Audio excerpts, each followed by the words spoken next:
I am originally from Caracas, Venezuela. They told me that I started to play tennis when I was 4 years old.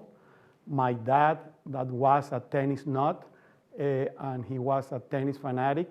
When he played with his friends, he threw me balls, and I loved that.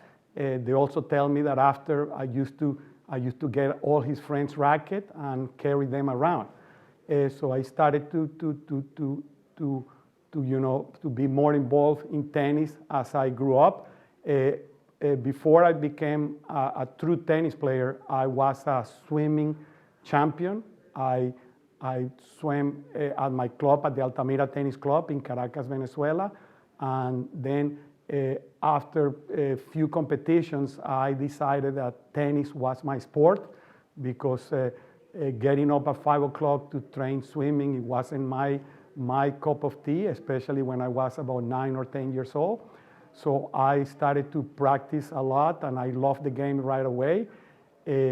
My first breakthrough came when I was 14 years old, that they allowed the juniors to play the National Men's Championship, and I got to the semifinals in the first time that I played. And then I represented Venezuela in Davis Cup for the first time when I was 15 years old. I went to Buenos Aires, Argentina, and represented and played the third singles.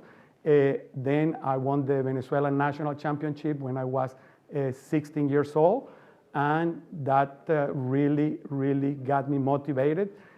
I was very lucky that I was offered a multiple scholarship to come to the United States, and I decided to go to the University of Corpus Christi in Corpus Christi, Texas, and that was one of the best experiences I ever had.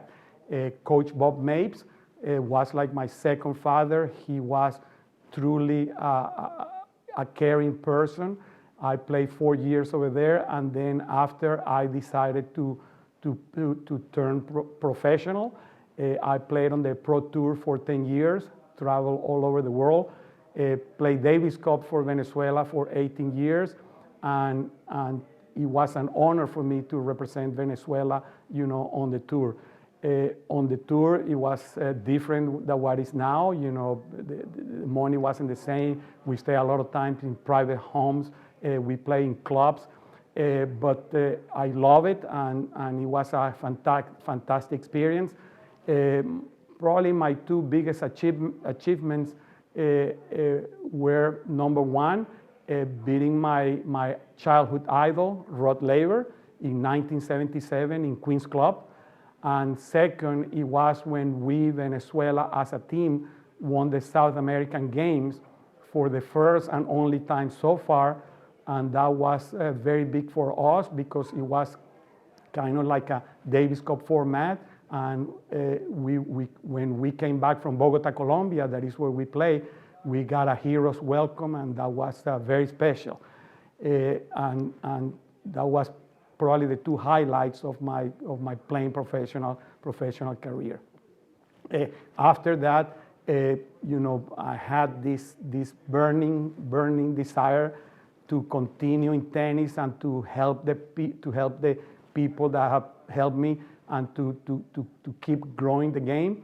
So I decided to become a teaching professional. I came to the United States and got certified. At the time was the USPTR. I got certified by the great Dennis Van der Meer, and then also I got certified by the USPTA, and I started coaching, and I love it. I coach at all levels, from high performance to ladies teams to beginner, juniors, and really it is my passion. I continue to do it, and it's something that really drives my force. And then the situation in Venezuela starting to get bad. And then in 1985, my wife, Anna, and me, we decided to move to the United States. I got an offer. The first place that I went was Panama City Beach, where I was the director of tennis in a resort, and it was a wonderful experience. We lived at the beginning in Florida for 17 years. We still have a lot of friends there, and it's very rewarding because a lot of the people continue in contact with us, and they keep telling me that thanks to me, they have made tennis their lifetime sport.